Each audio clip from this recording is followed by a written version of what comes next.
Greetings, brothers. There are mountains that rise to meet the sun, and there are mountains that hold the sun captive within. Mount Deathfire is the latter. It does not sleep. It does not rest. It remembers. The Father's hammer once rang upon its bones, and every strike sank deep, awakening something older than the Salamanders themselves. I have seen it only from afar. Nocturne storms veiled its face, a crown of lightning crowning its black shoulders.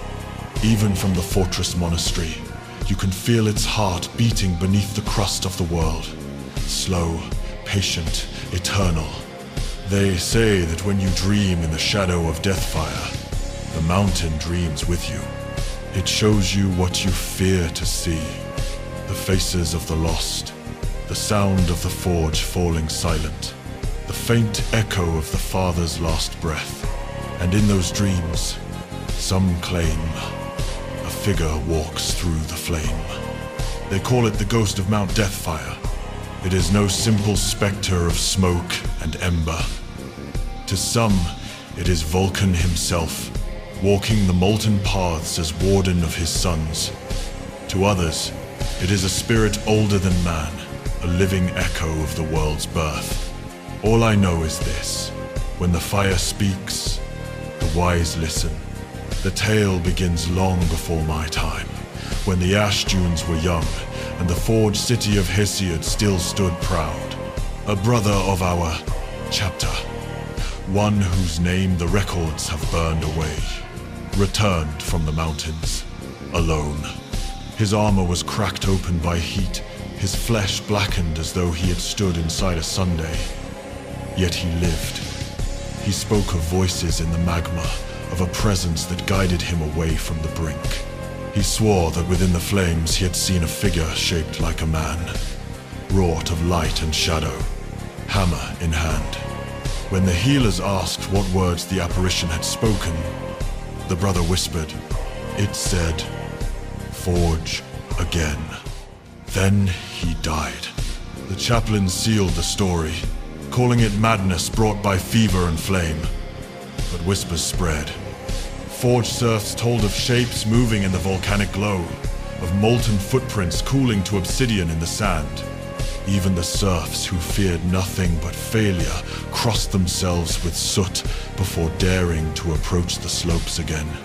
So the legend grew, that in Deathfire's heart, something walked. Something that remembered us. Centuries later, after the Third War of Clyte Reach, a group of young salamanders swore to seek the truth. They went without sanction, zeal, and grief, driving them more than wisdom. I was a neophyte then, tending the monastery's lower forges, and I remember the silence that followed their departure. They were gone 40 days. On the 41st, the mountain roared. Geysers of molten rock split the horizon, ash blotted out the stars. We thought the volcano had claimed them, yet one returned. He carried no relic, no proof, only a shard of glassy stone fused to his gauntlet. He spoke little, his eyes reflecting fire that was not of this world. When pressed, he said the ghost had shown them a forge buried beneath the mountain, one that burned without fuel, tended by unseen hands. He said they had been told a single truth: the Father's work is never done. The shard he carried could not be cut, could not be cooled. Even in vacuum it glowed faintly, as though remembering a light it had once contained. We keep it still, sealed behind warded glass in the librarius, and it hums when storms gather over Deathfire. You must understand, brothers, that Nocturne is not like other worlds. Its core runs wild. Its orbit dances drunkenly about its sun. Its land is alive with change. The Promethean priests say that the planet itself is a living forge, shaping and reshaping the people who call it home. If that is true, then Mount Deathfire is the anvil. It was there that Vulcan tested his first weapons. There he communed with the Earth's heat. There he shaped the creed that became our soul. When he left, The mountain did not forget him. Every eruption, every tremor, every burst of lightning across its summit, they are its memories speaking. The ghost, if it exists, is the voice of those memories. It is what remains when devotion burns so long it carves itself into the world.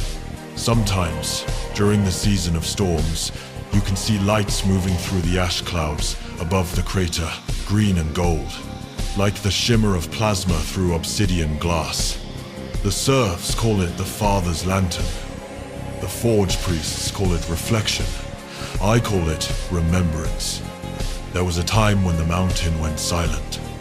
No tremors, no fire, no whisper of molten breath. The adepts feared a great quiescence, the death of Nocturne's heart. Then, one night, the forges of the fortress monastery flared without warning. Every brazier, every crucible, every ember roared to life. The flames burned the color of deep emerald, like the eyes of the Father himself. I was there. I heard the sound before the heat reached us. It was not the crackle of fire, it was the ringing of a hammer. Once, twice, thrice, 3 strokes, measured and perfect, echoing through the halls. No one struck it. No one dared move. The forge serfs fell to their knees. The chaplains whispered the ancient refrain, and we felt something within our gene seeds stir, as though awakened by a memory we had never lived. When the sound faded, the air was still and heavy. And far in the distance, Mount Deathfire began to burn again. From that night onward, the adepts recorded a constant pulse beneath the crust, a rhythm too deliberate to be natural. We called it the heartbeat of the hammer. Was it Vulcan? Was it the ghost? Or was it the mountain itself, remembering the rhythm of its maker? I have ceased to ask. Some questions are not meant to be answered only on it. It is said that, during the worst of the warp storms, when communication with the wider Imperium is severed, and the void itself howls, the Salamanders do not feel alone. In those hours, we hear voices, not in the mind, in the air itself. A low chant, like wind through hollow stone, threading through the corridors of the fortress. It grows louder near the forges, until even the flames seem to sway in rhythm.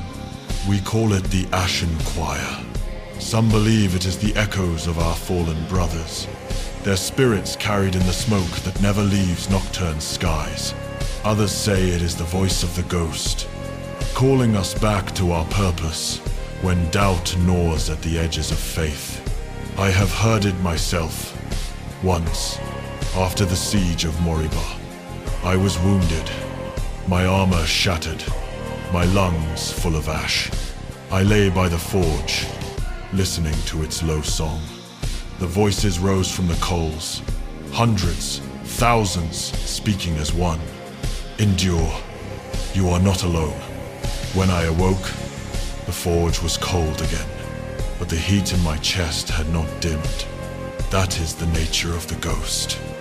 It does not come to terrify. It comes to remind, to shape us as we shape the metal, to keep us from forgetting that, even in death, the Father's sons still speak through flame.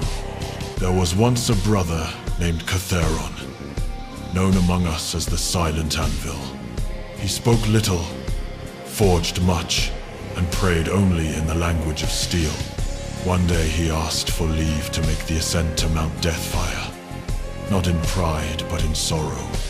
He had lost his bond brother to the claws of daemons, and felt unworthy to strike the hammer again. The Reclusium granted it. Weeks passed, then months. No sign of him returned. We prepared the rites to honor his passing, when one night the monastery shook with a thunder like none before. From the volcano's slope, a figure walked through the storm armor, scorched, cloak torn to ribbons, carrying a hammer that glowed with living flame. It was Catheron. He did not speak as we gathered, only placed the weapon upon the anvil. When the chaplains asked what he had found, he said only this: the mountain remembers the father, and the father remembers his sons.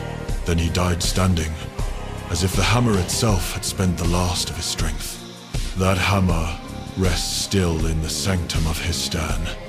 Its runes flare only when the forge is used for works of mercy, never for destruction. We call it Ghostfire's gift. You may ask, brothers, why we tell these stories at all. Why give voice to myths when there are wars unending and duties unfulfilled? Because the Salamanders are not a legion of machines. We are flame given form, and flame remembers its source. The Ghost of Mount Deathfire is not a phantom to be feared. It is the memory of purpose, walking still. It is the part of Vulcan that never left, bound to the molten veins of Nocturne. When we fight, when we forge, when we protect, that spirit burns through us.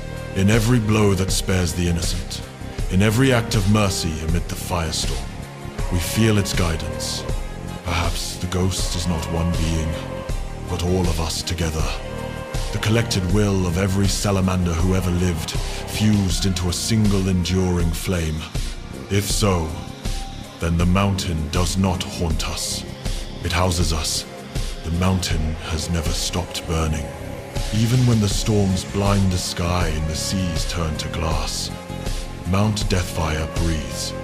Its breath is the world's pulse, the promise that the Father's craft is not yet finished. I have stood upon its lower slopes, feeling the ground tremble like a great heart. The air is thick with the taste of iron and salt, of the sea drawn up by heat and cast down again as rain.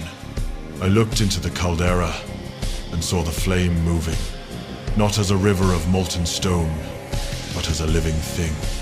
It shifted, coiled, rose in the shape of a man wrought from fire. No voice reached my ears, yet words formed all the same, carried in the rhythm of the flame. The forge is eternal because you are. When I returned, my armor was scored by heat and my vision blurred, but my purpose burned clear. I understood then that the ghost was never meant to be proof of life or death. It was the sign that faith endures beyond both. The Ghost of Mount Deathfire is not Vulcan returned, it is Vulcan remembered. The memory itself given shape and will. It stands as long as we do, and when the last of us falls, when the final forge cools, it will walk once more into the fire and wait for our return. Brothers, every tale of the ghost is a reflection of what we are, sparks of a greater flame. We are forged to guard the weak, to temper strength with mercy, to bear the heat without surrender. When the galaxy forgets compassion, we will remind it. When darkness claims the stars, we will light the way. That is the meaning of the ghost, the mountain, the Father's lingering hand. It is not a haunting, it is a homecoming.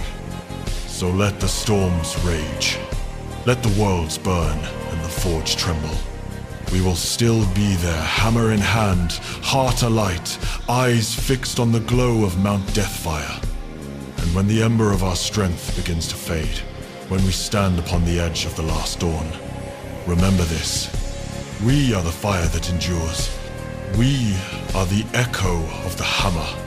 We are the Father's sons, shaped in flame, bound by mercy, reborn in duty.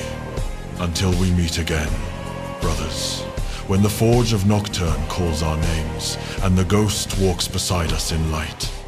Until that day endure.